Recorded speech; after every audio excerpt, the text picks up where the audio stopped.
নমস্কার আমার প্রিয় সখা সখীগণ, তোমাদের সকলকে একটা নতুন ভিডিওতে অসংখ্য স্বাগত। তোমরা সকলে কেমন আছো? আমি তো অনেক ভালো আছি। তো চলো ভিডিওটা শুরু করা যাক। ভিডিওর টাইটেল দেখেই তোমরা বুঝতে পেরে গেছো আজকের ভিডিওটা কি হতে চলেছে। এই ভিডিওটা মেয়েদের জন্য তো ভীষণই ইন্টারেস্টিং অ্যান্ড ভীষণ ইম্পর্টেন্ট ভিডিও। একটা কথা আছে না, উঠলো বাই তো কটক যায়, সেই অবস্থা হয়েছিল এই সময় আমার। আসলে আমি বসে বসে খাচ্ছিলাম ফ্রুটস, আর হঠাৎ করে আমার মনে পড়ে গেলো চলো একটুখানি স্কিন কেয়ার করা যায়। আর সব থেকে মেন কারণ কি জানো স্কিন কেয়ার করার কারণ? এখন তোমরা সকলেই জানো এখন চলছে ফলহারিণী মায়ের পুজো, আর আমাদের এখানে কালকে পুজো আছে। তো আমি যাব পুজো দিতে, আর একটুখানি চিকন চাকন না হয়ে গেলে হয়? বাইরে থেকে যেমন রূপচর্চা করে ত্বকটাকে ভালো রাখছি, তেমন ভিতর থেকেও তো বডিটাকে ভালো রাখতে হবে না? তাই জন্য আমি মাঝে মাঝেই খেয়ে নিচ্ছি একটু আধটু ফল।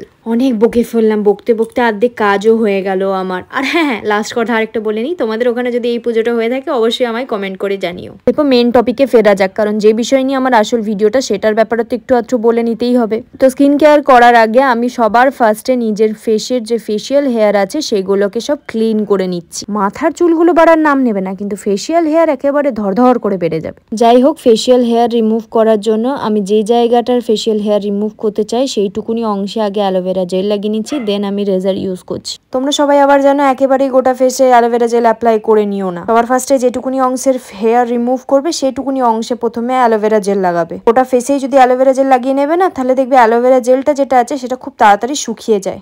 এর ফলে অ্যালোভেরা জেল নষ্ট হয়। আমার ফুল ফেসে হেয়ার ছিল না, কেবলমাত্র আমি নিজে আইব্রোটাকেই সেট করে নিলাম। তারপর দেখতেই পাচ্ছ আমি ছোট চিরুনি দিয়ে একটু নিজে আইব্রোগুলোকে আঁচড়ে নিলাম। দেখো ফাইনালি আমার আইব্রোগুলো সেট করা হয়ে গেছে খুব সুন্দর করে। আমি কিন্তু নিজের আইব্রোসগুলোকে প্লাক করে নিলাম। এই রেজারটা হওয়ার ফলে আমার কিন্তু বিউটি পার্লারের খরচাগুলো সব বেঁচে যাচ্ছে। এরপরে হলো স্টেপ 2। এরপরে আমি অ্যাপ্লাই করব নিজের ফুল ফেসে আইস। এরপরে আমি নিজের ফেসটাতে আইস মাসাজ দেবো। আইসটাকে তোমরা রোল করে করে নিজের ফেসের মধ্যে অ্যাপ্লাই করবে। আমার এত রিলিফ ফিল হচ্ছিলো, কারণ বাইরে এত গরম পড়েছে। এই বরফটা তো ভীষণ হেল্প করছিলো, আর মাঝে মাঝে জ্বালাও করছিলো, কারণ এত ঠান্ডা নিতেও পারছিল না আমার স্কিনটা। লাগাতে লাগাতে আমার বরফ ছোট হয়ে গেছে। আমি পুরো বরফটা দিয়ে নিজের ফেসের মধ্যে একেবারে মাসাজ করে নিয়েছি। এটাতে স্কিন অনেকটা রিলিফ পেলো। তোমরাও কিন্তু এই স্টেপটাকে ফলো করবে, আর তোমরা মাঝে মাঝেই এই আইস নিয়ে নিজের ফেসের মধ্যে অ্যাপ্লাই করতে পারো। একেবারে যে পারফেক্ট ফেসিয়াল করলেই যে এই বরফ লাগানো যাবে তার কোনো মানে নেই। প্রথমে যখন আমি স্কিন কেয়ার শুরু করিনি, তার আগে আমি খেলাম, দেখে নিয়েছিলি একটুখানি ফল, ওর সাথে এই লেবুটা ছিল, কিন্তু স্কিন কেয়ার করতে করতে লেবুটা খাওয়ার কথা ভুলেই গেছিলাম। তাই হাতটা ঝটপট ধুয়ে আমি খেতে শুরু করে দিয়েছি লেবুটা। তাড়াতাড়ি খেয়ে নিচ্ছি, কারণ এই খোসাটারও আমার দরকার। কি দরকার দেখবে, এই দেখো আমি নিয়ে নিয়েছি খোসাটাকে।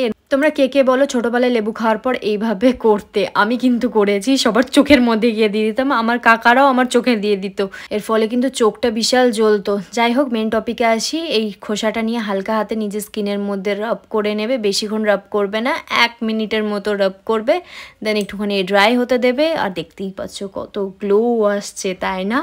এরপর আমরা আমাদের লাস্ট স্টেপটা করে নেব, ফেস প্যাক বানিয়ে নেব। ফেস প্যাক তৈরি করার জন্য আমি নিজের ঘরোয়া পদ্ধতিতে তৈরি করা রোজ পাউডার নিয়ে নিলাম, একটু নিয়ে নিলাম কস্তুরি হলুদ।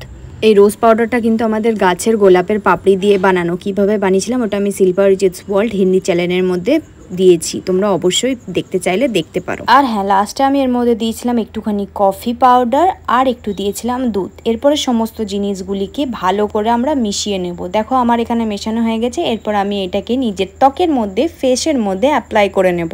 প্রথমে আমি ভেবেছিলাম একটু পাতলা হয়ে গেছে, কিন্তু তারপর যখন অ্যাপ্লাই করলাম তখন বুঝতে পারলাম গোটাটাই আমার ফেসের মধ্যে লেগে গেল। যাই হোক, এটাকে আমি ভালো করে নিজের ফুল ফেসের মধ্যে অ্যাপ্লাই করে নিই, তারপর দেখা করছি।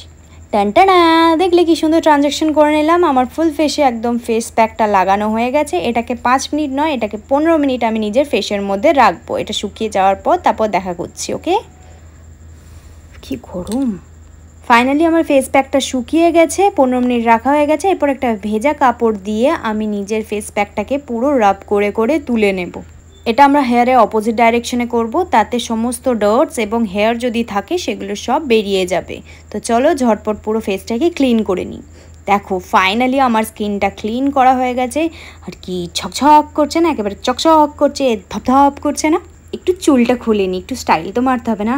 দেখো আমার স্কিনটা একেবারে ক্লিয়ার হয়ে গেছে, আর কি সুন্দর গ্লো দিচ্ছে। আমার স্কিনটা একেবারে চকচক করছে। তো তোমরাও বসে কেন থাকবে, যাও এইভাবে নিজের স্কিনটাকে ক্লিয়ার করে নাও। দেখা হচ্ছে অন্য ভিডিওতে, বাই বাই।